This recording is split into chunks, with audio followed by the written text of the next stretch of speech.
जिस सारंडा के जंगल को माओवादी अपने लिए सुरक्षित मान रहे थे और बारूद को अपना ढाल मानकर चल रहे थे, अब उसी जंगल में माओवादी घिर गए हैं और वही बारूद उनके लिए अब काल सा बन गया है। क्योंकि अब उनके पास बारूद तो बचा नहीं और बचे हुए बारूदी जाल को सुरक्षा बल के जवान किस तरह से निश्चित नाबूद कर रहे हैं, वह देखकर माओवादी सन्न रह गए हैं। अगर बात करें तो प्रतिबंधित माओवादी संगठन के शीर्ष नेता मिसिर बेसरा, अनमोल मोचू,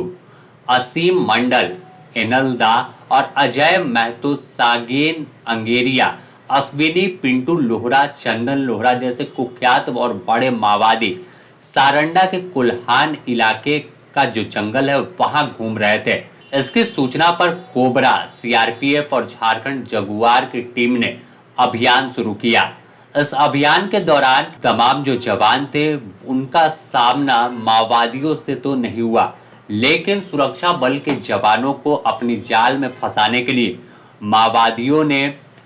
टोलको थाना क्षेत्र और दलभंगा ओपी इलाके के जंगल और पहाड़ी इलाकों में आईईडी बम लगा दिया। एक दो नहीं बल्कि 30 आईईडी प्लांट कर दिया और यह इतना शक्तिशाली था कि अगर यह उड़ जाता, अगर जवानों का पैर पड़ जाता तो एक बड़ी घटना घट सकती थी, कई जवान हताहत हो सकते थे। लेकिन सुरक्षा बल के जवानों ने सूझबूझ से काम लिया और आखिरकार इस इलाके से 30 आईईडी को जो है वो नष्ट किया, जिसका वजन एक एक बम का 2-2 किलो का था। बरामद करने के बाद उसे नष्ट उसी जंगल में कर दिया और इसकी आवाज जो सुनाई दी तो इससे माओवादियों के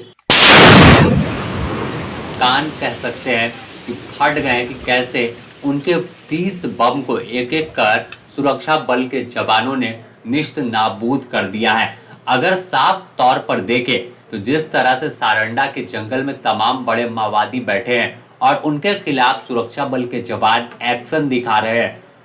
लगातार कार्रवाई हो रही है और उनके कभी बंकर को ध्वस्त करते हैं, कभी उनके बारूदी सुरंग और बारूदी जाल को निस्त नाबूद करने में लगे हैं। तो साफ है कि अब जिस तरह से डीजीपी ने कहा था कि बरसात में अभियान रुकेगा नहीं, उसी तेजी के साथ चलेगा और हो सकता है कि बरसात में ही तमाम बड़े माओवादी मारे जाएं। अब बरसात शुरू हो गया है, लेकिन तमाम चुनौतियों के बावजूद अभियान उसी तेजी से है। जंगल में सुरक्षा बल के जवान मोर्चा संभाल कर डटे हुए हैं और सीधे इनके टारगेट पर तमाम बड़े माओवादी है। झारखंड में अगर देखें तो 3 बड़े जो 1 करोड़ के इनामी माओवादी हैं, चाहे असीम मंडल को देख ले, एनएल को देख ले या फिर मिसिर बेसरा को देख ले, या ऐसे कुख्यात माओवादी हैं जो माना जाता है कि अगर इनका खात्मा हुआ तो इसके बाद कोई हथियार उठाने को सोचेगा नहीं। ऐसे में यही वजह है कि तमाम फोकस सारंडा के जंगल में और हर दिन सुरक्षा बल के जवानों को उनके खिलाफ